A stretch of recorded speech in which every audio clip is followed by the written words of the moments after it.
Well, Lauren, I'm gonna call this meeting to order, and since we have very few of us here, though, we'll take some roll and do a couple things, and then we'll let Lauren, who from Education Northwest, start with her presentation to us this morning. So I am seeing, for just the sake of things, I'm seeing Kim Bird at Casper. I'm seeing Wes Hernandez at Powell. I'm seeing Roger Humphrey at Eastern. And that's it out in the state. Is there anybody else out in the state, not in Laramie, whose name I haven't called? No. And then, of course, Michael Wade is here in Laramie, and Mary Runner, and me, Jenny. So that's who's here for now. We're going to just take a leap and get going on that. And the only business I have on here is to approve the minutes from the meeting in May. Do I have a motion to approve those? So moved. Second. All right. Any? Roger and Kim. Was that West or was that Roger that moved? Roger. Roger, thank you. Okay. All in favor? Aye. Aye. Aye. Aye. Opposed? Nay. Okay. Those are approved. Roger, you're the only one, I think, of the newbies. Do you want to just do a real quick introduction of Sure. yourself? Just say, This is my second year at EWC. I was a full-time faculty member last year. With the budget cuts, we consolidated some of those activities and responsibilities. Prior to that, I spent the bulk of my career at the K-12 level as a teacher, administrator, principal, and dealt with Gear Up, or involved with Gear Up at both the building and the district level. thanks. All right. With that, I'm going to turn it over to Lauren Bates. I hope you all can see her and see her presentation. She's our evaluator from Education Northwest since a little over a year, Lauren, is that right? That's right. That's right. I took over when Chunghwa stepped out. Yes. So I'm going to let you just take it away. All right. Well, I believe I've met one of you before. I mean, I know everyone in Laramie, but I had the good fortune of meeting Wes when I was in Powell. So hi, Wes. Yes, I'll be presenting my case study that my colleague Shannon and I wrote of what we saw at Northwest College. And we also went to Western this year. So we'll get into that. But I'm going to go ahead and put my slide deck on the screen. And hopefully everyone will be able to see it nice and clearly. Let me get it to go in the full view. All right, so you should see a slide that says External Evaluation Update. Please let me know if you can't see it. Okay, great. So again, my name is Lauren. I've been doing external evaluation work for about a dozen years now. I am based at Education Northwest in Portland, and we've been your external evaluator for the duration of the grant. And I'm just going to give you a little update on where we are right now with the evaluation. And please interject and ask questions when you have them. Since I'm not in the room with you, none of us are really in the same room. I'll need you to just speak up if you want me to slow down or you have a question and you'd like me to elaborate on something. Just say the word, and we can unpack things a little bit. So I'm going to give you a quick evaluation or an overview of what the evaluation is. And we have a contract that we renew every year with the university and sort of go over what our scope of work will be for the year. We are including a case. In addition to that, I'm going to go over the case study findings. And then we have some student test results, both a descriptive statistical analysis and an impact study with the ACT results. And As I mentioned, please ask questions. If you have them, go ahead and just speak up, and I will try to answer them. And I lived for a few years in New York and picked up the habit of talking quickly while I was there. So if I start going Brooklyn and talking too fast, just let me know, and I will try to go back to my native New Mexican roots and slow down the pace. All right, so your evaluation. We are doing lots of different pieces, or we weave lots of different pieces together to make your evaluation every year. The new students, when they enter the program, they fill out a student intake form, which is basically a pre-survey. We also visit different sites to develop case studies of what their Gear Up program looks like. And as I mentioned, this last year in 2015-16, we visited Western Community College, and we visited Northwest. We also look at student test data that we get from the Wyoming Department of Education. And with the changes to the APR, there is no longer a student or parent survey that the federal government is going to be administering. And so we're going to develop, and are in the process of developing, new student and parent surveys to get more perceptions of impact and some formative feedback for the program. So we organize all of these different pieces into formative evaluation and summative. For the formative is the work that's meant to inform you more on an ongoing basis. It's really more about perceptions of helpfulness of the program and what people think the impacts are. We try to capture any lessons learned from Gear Up staff when we talk to them. We try to capture what students think their needs are and any suggestions we hear. And we try to funnel that back to the program so that you guys can work on continuing. So data sources for the formative evaluation are that student intake form, that sort of pre-survey. When we visit sites, we do focus groups, we do interviews, we observe Gear Up activities as they're actually in action. And then of course, as I mentioned, we'll have surveys this year, parent and student surveys, which are still being developed. So the summative evaluation is meant more to be the sort of summation of, did the program accomplish its goals? Is it working the way people think it is or not? And we have sort of two different pieces to that. We have descriptive statistics, the descriptive outcomes of the Aspire and ACT results for Gear Up students. And we're able to compare those to students who aren't in Gear Up, but are demographically similar because they are eligible for free and reduced price lunch. We also do a more rigorous impact study where we use propensity score matching to look at the ACT results for 11th graders in the state, those that are in Gear Up to those that are not. And we very, very carefully match the students so that we're comparing as much as possible apples to apples. Students who are only different in whether or not they've participated in Gear Up. So I'll be able to present the results from all of this today. So our first case study is in Northwest College there in Powell. And when we went there, we always ask what people think about the program, and just across the board we hear positive things. The parents, just as you can see here, say it's a wonderful program, 5 stars. We've heard over and over around the state, not just at Northwest and Western, but at other colleges that we visited so far, that parents really value it and they think that they couldn't have gotten their kids into college without it. And the students say the same sorts of things. They feel like it gets them ready to succeed in school and college and even in life in general.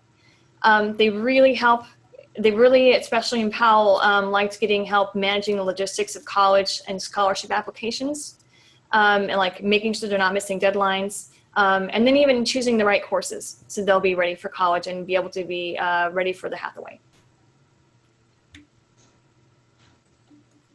So what's the program like at Northwest College? Well, they serve 3 different counties. They have 17 feeder schools, middle and high schools that feed into the college. They have 14 staff members, including their coordinator and their specialist / liaison. They have a peer mentor who works with college freshmen, and then they have part-time liaisons, 11 of them, that are spread across their service area. And those are usually staff members of middle schools and high schools. So they have roots in the local schools that are served by the program and in the local communities. So if I were to try to sum up what their approach is to their GEAR program there, I would say just in a single sentence, I would sum it up to say that their goal is to be part of local communities while delivering consistent services. And so they have a couple of ways that they do this. So they're liaisons. They're usually school teachers, counselors, or paraprofessionals at the school. So they're already in their local communities and they know their communities very well. The liaisons, though, they use a common curriculum that's developed in Powell, mostly by Rebecca, and I think with some assistance from Callie. And it's the same curriculum for grades 7 through 12, and it's what the liaisons use every month when they have their GEAR Up meetings with their GEAR Up students in the schools, usually the lunchtime meetings. Also, the GEAR program at Northwest College tries to coordinate with TRIO and the admissions offices to some extent. We got to speak with folks from those different offices while we were there, and they talked about how much they have, or how much they do partner with GEAR Up, and they invite GEAR Up to their events and vice versa, and even call for even more of that if they could have it. So in terms of actually serving the 7 to 12th grade students that are served by GEAR Up, they have monthly meetings where they focus on study skills, quote unquote adulting, which is we hear a lot from the students, like learning what it means to be out in the world, managing your finances, not just managing getting into college, those sorts of things. I mean, just general college awareness about what college is like, and what sort of things they can expect when they get into college. They also have individual meetings between students and their liaison at least 2 to 3 times a year that varies depending on how much the liaison feels a student needs support. They also try to do at least one family event per quarter. And of course, they have a summer academy where they bring the students from their feeder schools, especially high school students, to their college, and they have tours. And they sometimes coordinate these with other colleges. So for instance, this last summer, they coordinated with at least one other college. I think it might have even been 3 colleges altogether. So what sort of successes and strengths do people perceive that the college has in this GEAR program? Well, people really think that the liaisons are high quality, that they're very committed to the students and helping them get the kind of supports they will need to succeed in middle school, high school, and then especially getting into college. And the flexibility is a common theme we've heard here, that it takes a lot of sort of listening to the students and finding out what their challenges are and being able to problem solve to help the kids overcome them. Another strength was that they're doing a really good job of engaging their parents and families. We encountered families during the focus groups. It was all mothers actually that showed up to speak with us. Many of them reported having sent multiple children through the GEAR Up program. And they still had, younger children coming up through the ranks. And so they really liked that the events were amenable to families and could allow younger siblings to be present as well as the current GEAR Up students. The meetings really also, when the parents got involved in meetings, it really allowed them to get more information that felt like they could be supportive of their kids' education. And you can see, of course, the one parents saying that, FAFSA, that's the only F word allowed in my house. Like, they're aware of the FAFSA, they're getting a lot of information about it, and they credit their success in getting their students ready to GEAR Up. Does anyone have any questions about anything going on in Powell and the sort of the program structure there?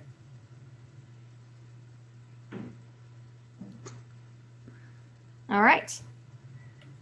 Then I'm going to move on to Western Wyoming Community College.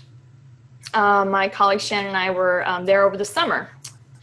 So what are people that we interviewed and had focus groups with saying there? Well, they feel that the staff are just totally committed. They're cheerleaders, they're sincere and they're caring, and they get to know all the kids and help them get into school. And this one parent told us that they thought that the whole sort of ethos of GEAR Up there was that they help students, even aren't the highest stars and the highest performers in the school, they still help them perform or achieve their dreams. So Western is an interesting situation that their service area it's literally a third of the whole state of Wyoming. They cover 5 counties, 35 schools. So they have a larger staff, and they're still hiring up a little bit. So there's a little flexibility there. The number is 18 to 20. They've got a full-time coordinator, and actually I believe their assistance coordinator is now full-time as well. They've got a student support specialist on campus to help them, and a peer mentor on campus. But then they have a tiered sort of support staff system where they have outreach specialists and they have academic coaches that are actually working in the middle schools and high schools. And I'll explain that a little bit more as we go through. So their strategy, their approach is to use teamwork to get very tailored services delivered to their large service area. So at the coordinator and the assistant coordinator at the college, they provide overall oversight. They plan bigger centralized events and multi-site events. But then the outreach specialists, they are charged with coordinating events at the middle schools and high schools for particular sections of the service area. And they have academic coaches that are working sort of under them. So it's much more hierarchical than the other programs we've seen. It seems mostly to be as a function of the fact that the service area is just so large and they're so spread out from each other. The academic coaches are primarily the ones that are in the schools doing the tutoring and academic planning sorts of work with the students. But the outreach specialists also do some of that, in particular with high school seniors. They sort of pick up more of the support for the students who are about to make that crucial high school to college transition. So their service structure is also a bit more, I guess, tailored, as I said, than what we saw up in Powell. They do have monthly student meetings, usually during lunch, but in middle school, they focus on high school preparation, and in high school, they're more onto the college preparation, the scholarships, financial aid, and then a lot of ACT work. They also, of course, have individual meetings with the Gear Up students. In middle school, those meetings are kind of more about career awareness, and sort of letting students know like what there is out in the broader world and what they could be using their education to work towards. Whereas in high school, it's more focused on the college awareness and doing well in the ACT. They also have family events up at the college. And then the outreach specialists do create local family events that are out in the feeder schools. Interestingly, they have summer trips, not just for the high school students, like the Summer Academy, but also middle schoolers can go to the Teton Science School. And so that they attribute that, or they feel that helps them draw in more students to the program because the Teton Science School is such a great experience. It helps to make the program a quote unquote easy sell for younger students. So what are the successes and strengths that we were seeing at Western? Well, they're also doing really well engaging whole schools and families. They had a lot of word of mouth support from families, and they provided support for school-wide events like assemblies where they brought in and out of like a motivational speaker from out of state. And they had that open to the whole school community, but then they, afterwards, they had sort of targeted meetings with the speaker just for Gear Up students. And so that built a lot of goodwill in the schools and districts for Gear Up in general, and gave them a lot of just support within schools because they were offering services more broadly. They also had a lot of emphasis on scholarship opportunities and supports. At both schools, we did hear a bit about ACT retakes. We heard a lot, in particular at Western, about the vouchers. And I know that those rules will change or are changing this year with ACT. And so I anticipate they'll have to adjust their message about that. They also do a lot around the Daniels Fund and Hathaway scholarship requirements for students, to try to make them aware of them early on. And then once students are competitive for those scholarships, they give them a lot of extra supports. So we did these two case studies in 2015-16, and the preceding year we were up at the Northern Wyoming Community College District and then at Central Wyoming College. So we've been to 4 of the colleges in the last couple years. And so we've seen some commonalities across all 4 of those sites at this point. So successes and strengths. The students at these colleges they've been very competitive for scholarships and accolades. There's been Daniels Funds winners, Goalas, those are the Gear Up Alumni Award winners of the National Gear Up Student of the Year. There were 2 students from Western, 2 middle school students that won scholarships to the Teton Science School after they were there as regular Gear participants. They made quite an impression on the staff, and when some slots opened up later, they were invited to come back with a scholarship. We also have the first LEDA scholarship, Leadership Enterprise for Diverse America, and then a UW Trustee Scholar. So the kids are doing very well. They're doing great in this realm. The families and students we've talked to just across the board have felt that Gear Up is looking out for their students and really helping them keep on track. Something we've heard in various ways is that Gear Up staff are helping students develop social emotional skills and factors, not just academics. And this has been a huge topic in K-12 education and in early childhood for some time now, but it's only getting more and more traction these days.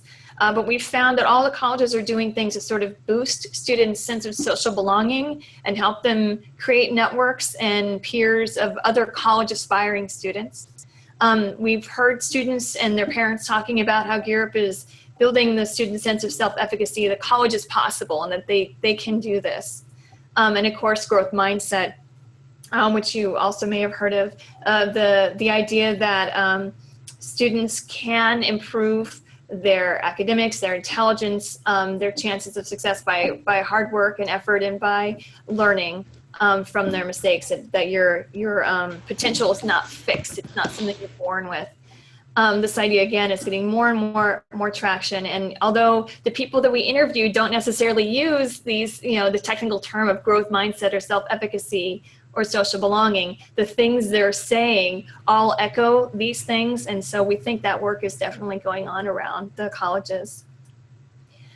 We've heard from parents that many of them didn't know. They didn't go to college themselves, and they didn't know what it would take to get their kids into college. And they really appreciate that Gear Up is helping them learn what those ropes are, so they can again help the students even more and sort of amplify the messages that Gear Up is sending to their students. Another common success is that the staff members we're seeing at the Gear Up colleges, they all work collaboratively. They seem to get along. They're willing to share knowledge and sort of troubleshoot and come up with new strategies to support the students. So there was a lot of positive collegiality going on at the places we visited. Now there's also challenges that we're hearing a lot around the state. Even though we have parents show up to focus groups and have great things to say, everybody in the Gear Up staff that we interview still feels like they could do more to get parents engaged, and that they still feel that there's parents that they wish they were seeing that just don't show up. And they're trying different ways to engage them, but they don't feel like they've been able to reach everyone to the extent that they would like. All of the sites have encountered misconceptions about Gear Up, and it sort of varies from site to site. At some schools, they have to sort of explain to people that Gear Up is not a program that's like a resource room or special education program. At some sites, there's a misconception that if if you join Gear Up, but then your circumstances improve economically, that you'll get kicked out of the program. There are little misconceptions that pop up that everyone has to sort of learn about and try to sort out with their staff and with everyone that they're serving. Most of the sites, not everybody, have had a hard time getting and keeping staff, especially the part-time staff, and especially in rural communities. Western is still staffing up and is still trying to grapple with getting more reach. Although Western would, I think their ideal would be to have an academic coach for each of their schools. and then have an outreach coordinator that sort of is above those academic coaches. They don't have all those positions filled, and they're struggling to get that taken care of. And all of the colleges we visited reported having some schools that are in their service area that just don't seem receptive to Gear Up. They feel the schools feel like they're doing enough for college readiness already, or they're just, the principal just doesn't like having outside people coming into the school. So all of them reported that there's at least one school that they're really just can't get a foot in the door yet. So part of our charge as evaluators is to give recommendations, and we do an annual report, which Jenny and Michael are reviewing right now, and we'll finalize once we get their feedback on it. But we provide recommendations in a bit more detail than I've got here. But if you have questions about any of them, go ahead and ask, and I'll be happy to give you a little more detail. But and everywhere we go, we hear really positive things about Gear Up from people, and it would be great if the word can be spread even further, that the buzz could go further with videos and posts on social media, so that more people know about the program and are excited about it. We also heard that there are students, because it's challenging to get parents involved because of their work schedules, or they don't seem as interested in the program. Maybe one strategy is to make sure that they have more access to the information they need. Each of the colleges has a Gear Up website, but perhaps they could do more to have the information available, more information online. They have monthly events, or they have ongoing events, but you don't necessarily see a lot posted about those events on their websites. So there might be ways to use the internet to make sure that there's just more access to information for people in the program. Even if their parents can't show up to the meeting, they can still at least access all the key knowledge they need.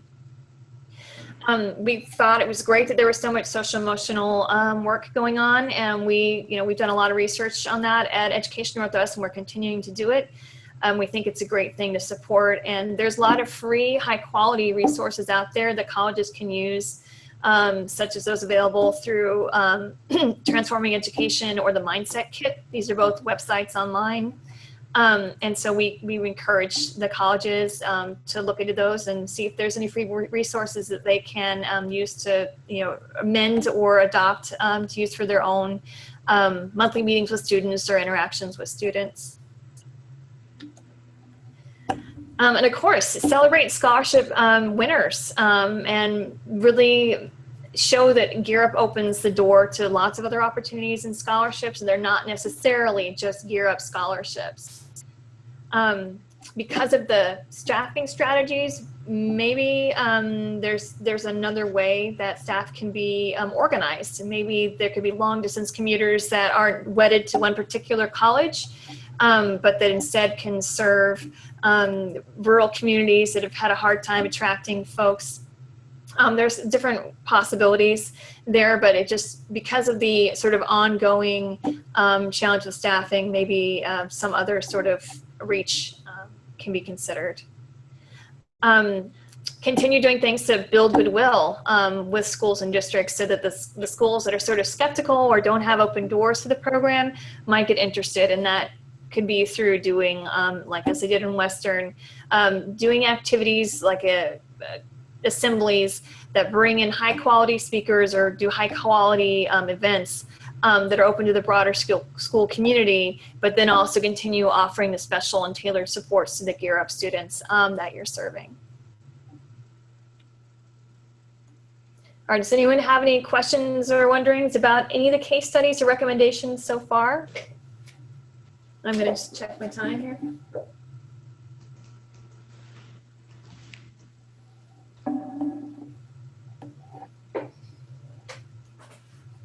Okay, I'm not hearing anybody. So if anybody has muted themselves and they're asking a question, make sure you unmute.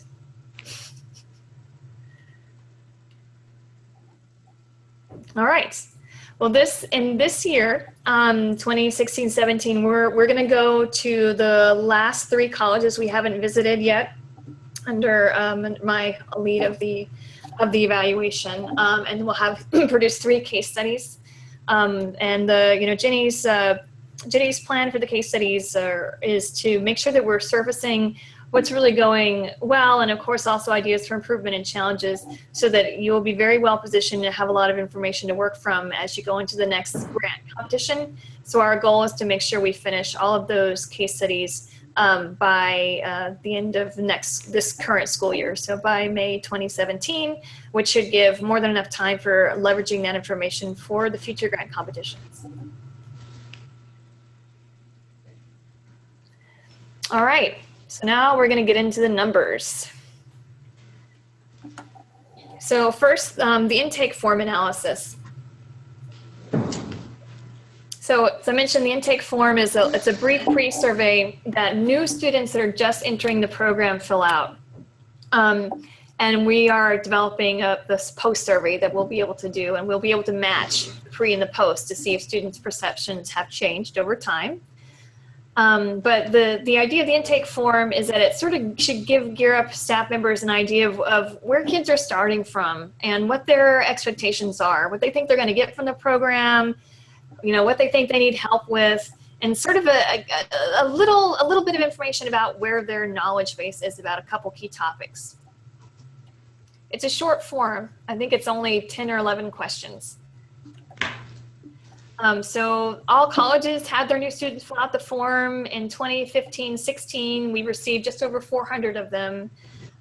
Most of those, or well, the plurality, came from 7th graders. But we did get other respondents from grade 6 all the way up to 11. There were just a handful of 6th graders. So it's probably the students that just, you know, it's the end of the school year, or they're used to saying they were 6, but now they're rising. They've already risen up to 7th grade, and they haven't sort of remembered that yet. Just like I used to put the wrong date on my checks every time the calendar year changed. So that was a very small population of students that were 6th graders. So we asked them a bunch of questions, such as, do they believe that their parents or guardian expect them to go to college? And fully 85% of the students coming in say, yes, my parents expect me to go to college. Something that is really helpful about the forms is the colleges take the time to provide each student's WISER ID. They write it in after the student turns the form in. And so we're able to match the students' their intake form data with their demographic data. And interestingly, fully 100% of the students that are English language learners said that they felt that their parents expected them to go to college. And I thought that was, you know, very intriguing, and it sort of contradicts some of the stereotypes that I've heard, not necessarily in Wyoming, but just sort of in education, that when parents of immigrants or English language learners aren't necessarily supportive of their kids or engaged. So I thought that was an encouraging finding. We asked students if they've taken the ACT, and only 1% of the students that were joining Gear Up had taken the ACT. And that makes sense because most of the students are young. Very few of them are old enough to take the ACT, but it, you know, speaks to a need, of course. So we also asked students, you know, what sort of education do you expect to complete? And most of them expect to get at least a 4-year degree, but some expect some college, but not 4-year and then 2-year. But for the most part, they're aiming for a 4-year degree when they join the program.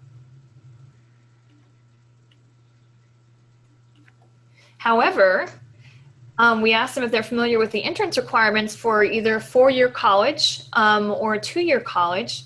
Less than half of students are familiar with the requirements to get in. So they have the aspiration to go to college, but they don't yet know what it will take to get in, especially when it comes to the 4-year college. And you can see on this figure, the 4 years, the green bars that are on the left for each grade, the blue bars are for the 2-year college.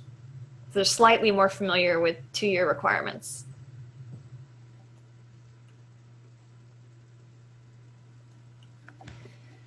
We asked them if they know how to qualify for the different levels of the Hathaway Scholarship. And it turns out that sophomores in high school are the ones that profess the most awareness. Students are much less aware in middle school and even in grade 9. When I presented this slide in September at the state meeting with the GARUP directors and other lead staff from the sites, the colleges, this actually, it seemed to me that this was kind of a surprising finding for them. Some of the people in the room were saying that, oh, well, the students need to know it earlier because they need to be taking the correct curriculum to qualify. So this was eye-opening. So I think hopefully that means the colleges will be upping their work with younger students in terms of explaining what the Hathaway scholarship requirements are or qualifications are. We ask a handful of questions about financial aid knowledge. Just over half, 52%, believe that they know the difference between a grant and a loan. And when we look at the students by the race and ethnicity, most of them are around that average, but American Indian students were somewhat less likely to say that they could tell the difference. So only 40% of them felt they could tell the difference between a grant or know the difference between a grant and a loan. 35% of students reported that someone has talked to them about financial aid. And again, this is when students are just beginning Gear Up.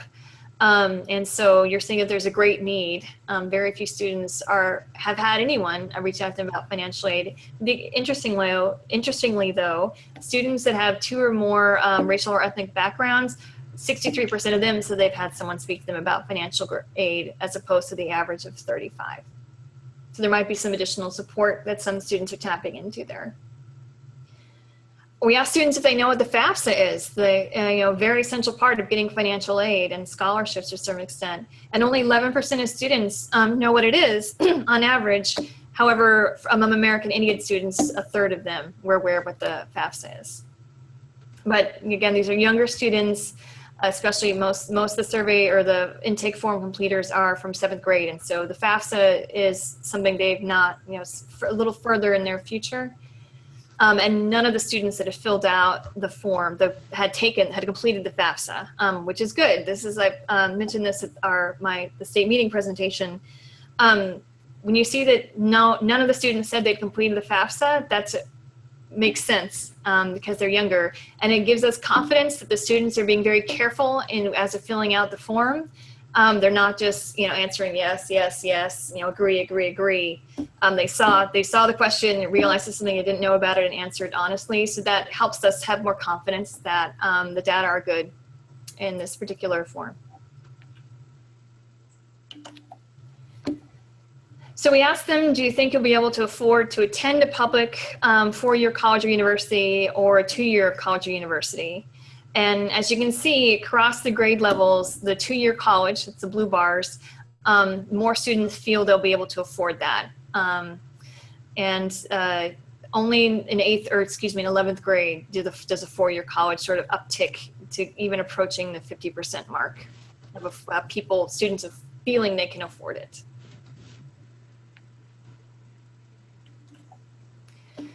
To get a gauge of what students struggle with, we ask them how difficult they find these subjects, and they rate them on a scale of easy to difficult.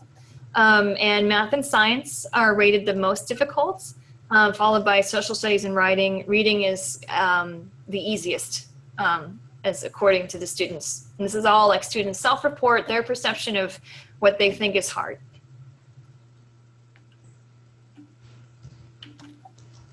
All right, I'm going to move in now to the actual student test results. Does anyone have any questions about this intake form before I move on from it?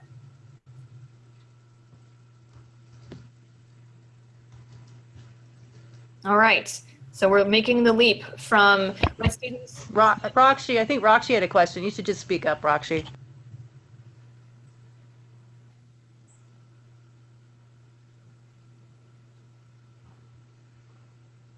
I can't hear her. I think she's getting her mic going. Oh, okay. Hi. Hi. How many students were there originally, and so the difference between how many filled out the survey versus how many did not? That I didn't check. We didn't check the response rate for we can certainly do that if you'd like to know. I think that would be helpful data to have. Sure. Thank you. Mm-hmm. Mm-hmm. I'm making a note of it. And Lauren, this is Kim and Casper. Did you say you were going to send us those slides too? Yes. Okay, thank you. Okay. All right. Any other questions about the intake form? All right, and when I presented in September to all the site leaders at the state meeting that Jenny runs, I presented each college their particular intake form results. And we talked about, you know, what's useful about these data, what are not useful, what, when would they need the data to make them as actionable as possible. And we are going to, starting this year, make sure that we're getting them a report of their college level data, just them, not the state averages, in April and then again in August, so that they have just more time to act and use the information. And the colleges themselves, you know, have the form and administer it, and then they send them to us.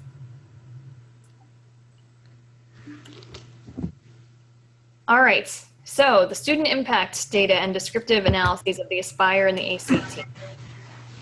So we're going to start with the Aspire. So in Gear Up this year, we had almost 300 ninth graders take the Aspire and just over 300 10th graders take it. And each grade level, there's different benchmarks for the Aspire. So there's just like the ACT, there's an overall composite score, but then there's also subtests like English, math, and science. And we took a look at all of that. So first thing we do is we look at the student averages overall.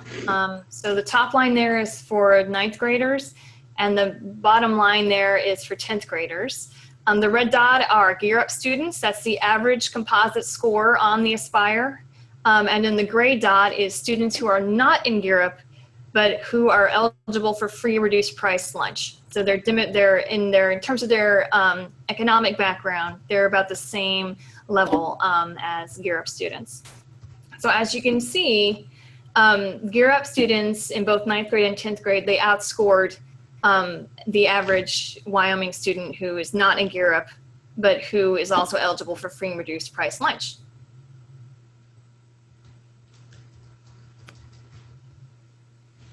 All right, any questions? Since I can't see you all super clearly, I don't want to move ahead too fast, but just speak up if you have any questions. Okay, so we also teased apart the different subject tests. So this slide is just for grade 9. So the top line is the English subtest scores, the middle line is the math subtest scores, and the bottom line is the science subtest. The red dot is Gear Up, and this time in this slide we're comparing to the benchmark set by ACT for the Aspire. And you can see that in English they're spot on. The Gear Up students on average got that 426 score, but in math and science they're a few points short.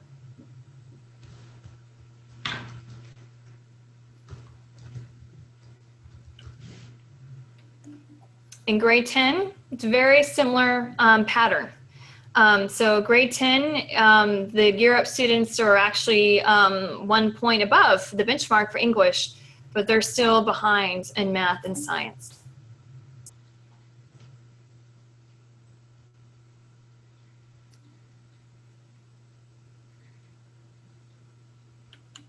All right, does anyone have any questions about those Aspire data for 9th and 10th graders? It was Aspire taken in 2015-16.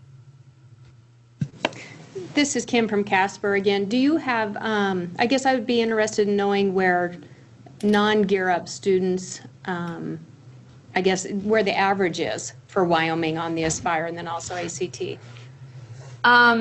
So the closest I have to that information is we don't do the average overall for Wyoming. We try to zero in on the students we think are most comparable, and those are the ones that are free and reduced price lunch eligible. And so this is the average for their composite.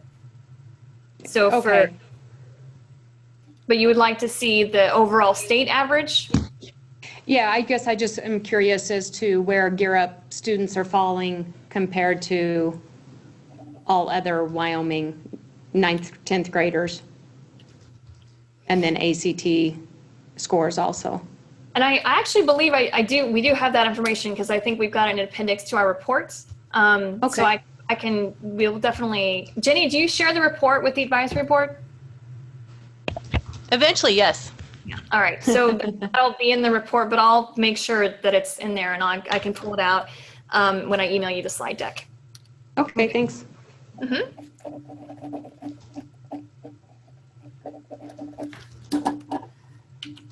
All right, so ACT.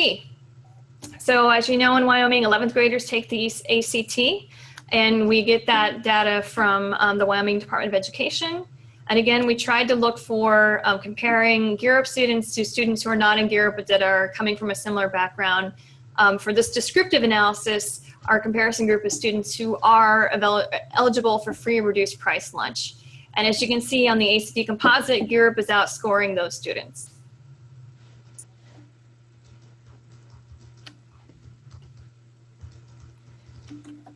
When we separate out English, math, and science, we see the same pattern as we saw on the Aspire. It's pretty consistent.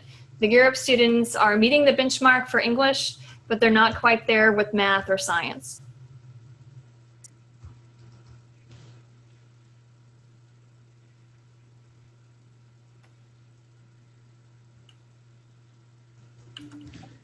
All right, so the actual more formal, statistically speaking, impact study.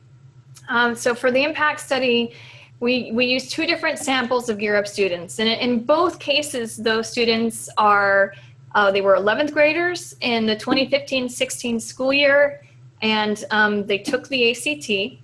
And then they have all the demographic data. So there was 300 students that we had their full demographic data from the state, and we had their ACT data.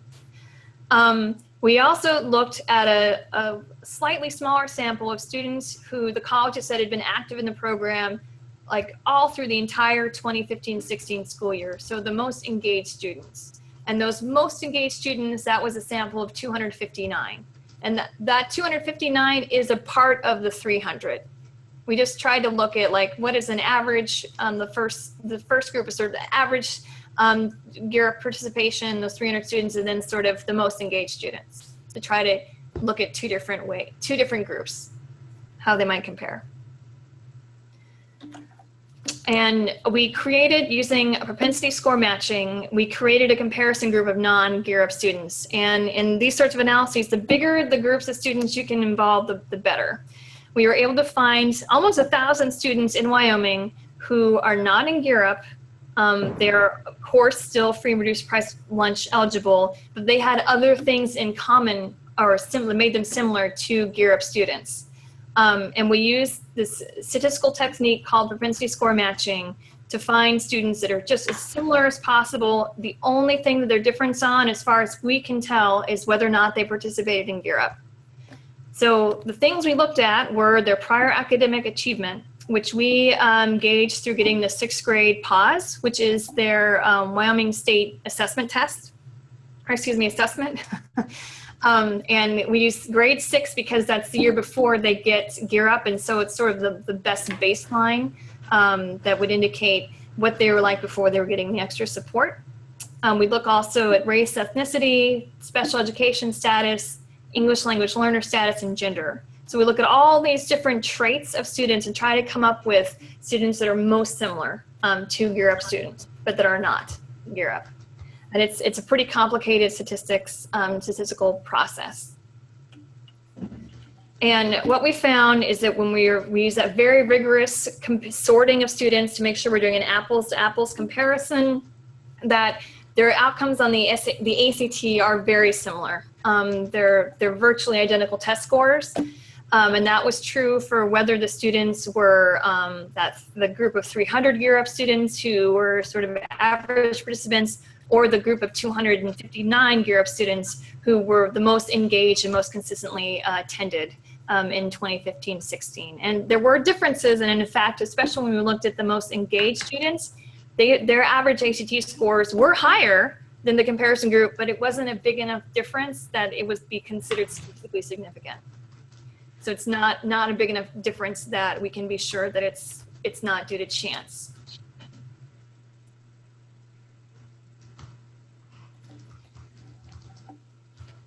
Does anyone have any question? Oh, sorry. I'll ask if there's questions before we go into recommendations.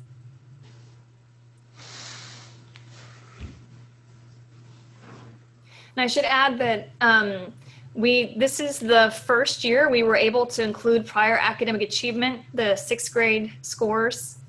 And that's a really strong factor in how students do, later in life. How they've done previously is highly correlated with how they'll do in the future. So that we think that really is an important variable to include in this analysis. And we are very glad that we were able to get it from WDE.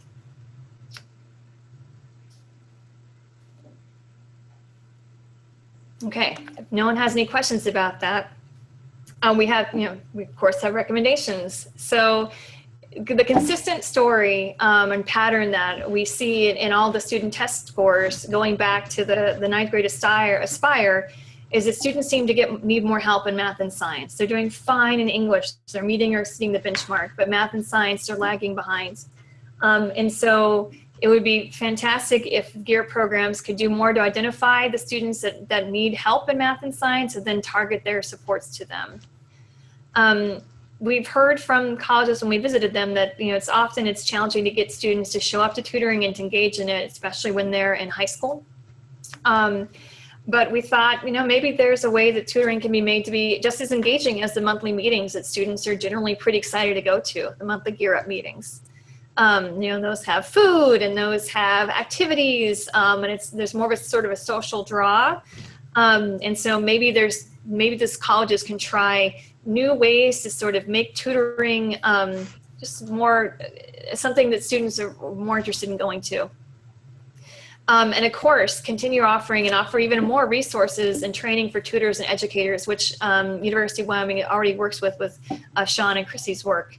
But they could perhaps hone their focus in more on math and science in trying to help students get ahead on those. And as you saw from the intake form analysis, the students, even when they're answering what they think is difficult in school subjects, math and science are the things they think are hardest. So that seems to be where the need really lands the most clearly. All right. Do you have any other questions? Do you have any questions or wonderings about anything that I've talked about today? Yeah, just a question, Lauren. This is Michael and Laramie. The propensity score matching impact, I guess, measure that you performed this year. If I heard you correctly, you said that was being able to do the 991 students who were matched but not served by Gear Up was really contingent on being able to get that data from Department of Ed regarding prior academic achievement, the PAWS scores, race, ethnicity, etc.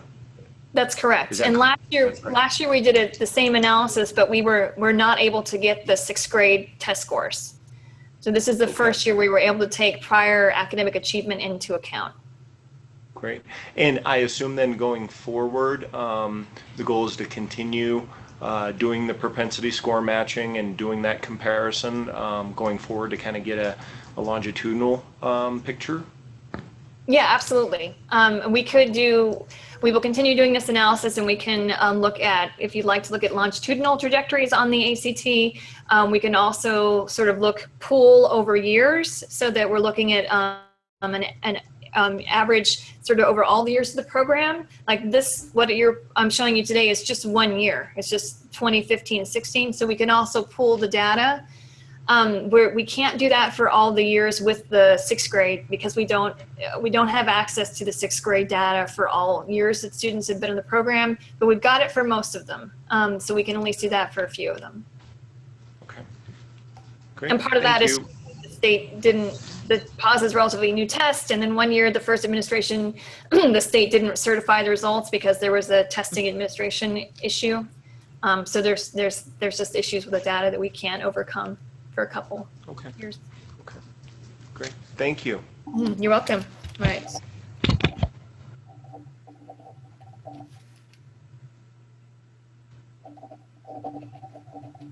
Any other questions, concerns, ideas?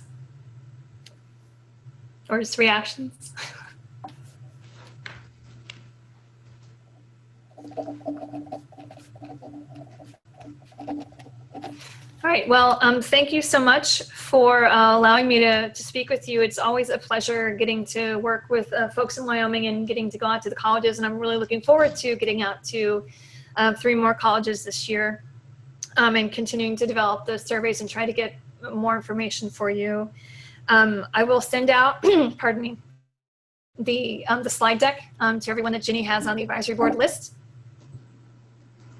And as you heard Ginny say, she will also be passing along our annual report once that is all finalized for your review. I'm always happy to field questions and share information. Just reach out and let me know. Or reach out to Ginny and she will put you in contact. Thank you, Lauren. All right, thank you. So it looks like Laura joined us up at Northwest College. Hi, Laura. This is Jenny and Laramie. Would you just introduce yourself? You're so brand new up there. Just briefly introduce yourself. Sure. So Laura Barthley, I'm the new Vice President for Student Services at Northwest College, coming by way of Colorado Mountain College. Have a ton of experiences and grants obtained, 4 different TRIO grants and Student Success, Upward Bound, with other liaisons, National Linguistics grants, and wonderful things like that. So I'm excited to learn more about the Gear Up program here and support it.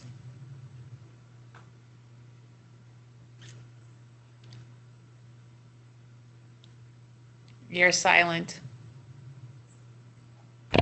Thank you. Thank you, Laura. And I was up there about 2 days after you had started your job, I think, so I didn't get the chance to meet you, but I will sometime soon, I hope. Very good. All right.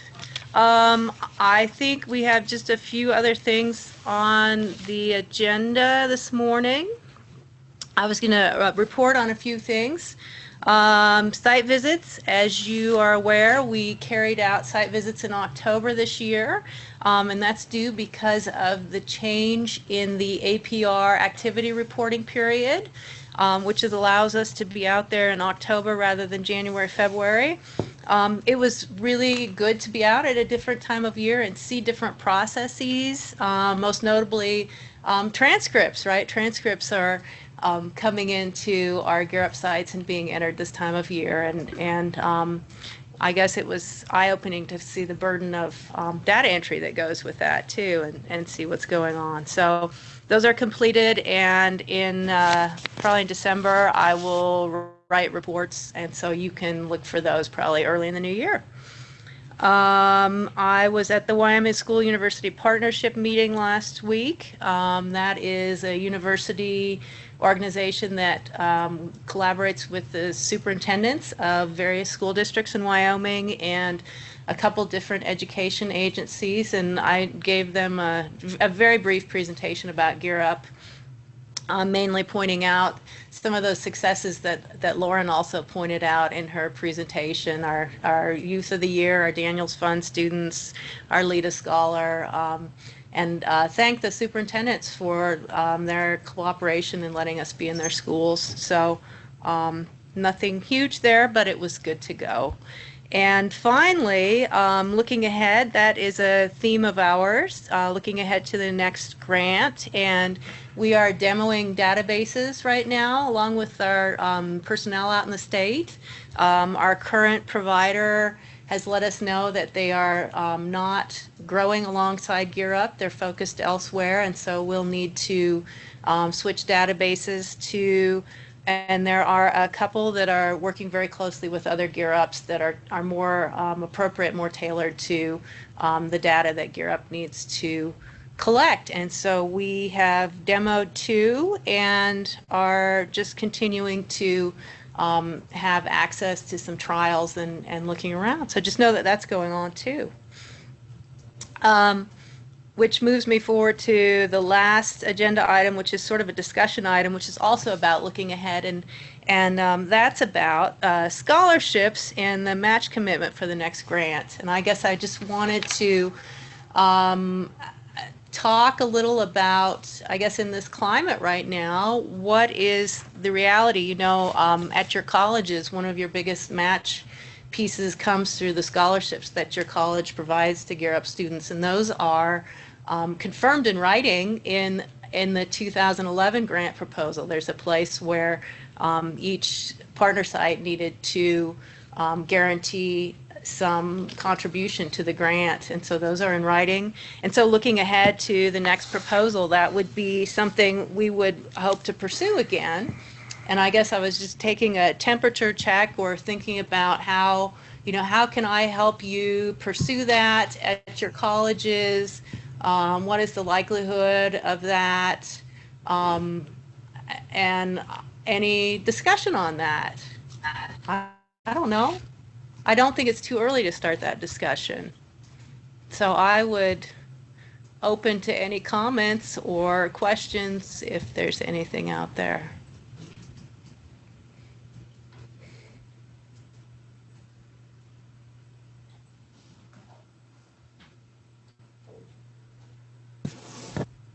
This is Kim. Jenny and I talked a little bit about this when we were, I guess when you were up here last month for a site visit. Yes. And the way that we are dealing with scholarships right now, we did not take, well, as everybody knows, we took a significant cut, and we did just take a 10% cut across the board on everything. But the way we were handling that with scholarships is we didn't take anything, we didn't take 10% off at the beginning of the year. The way we decided to absorb that 10% was just by not re-awarding if students lost scholarships for the spring semester, because generally we do lose probably more than 10%, and we would re-award, but we just won't re-award, at least for this year. So can you say anything looking toward the future? I mean, will Casper College just continue the Gear Up scholarship in perpetuity? I would think so, yes. Okay.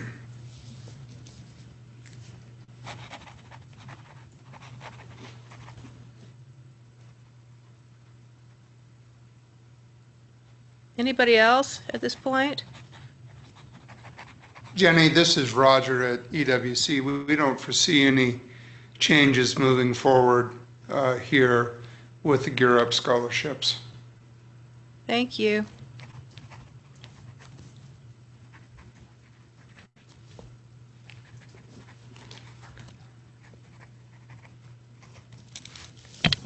And Jenny, it's West. Same thing. We don't foresee anything changing at this point in time. Thank you.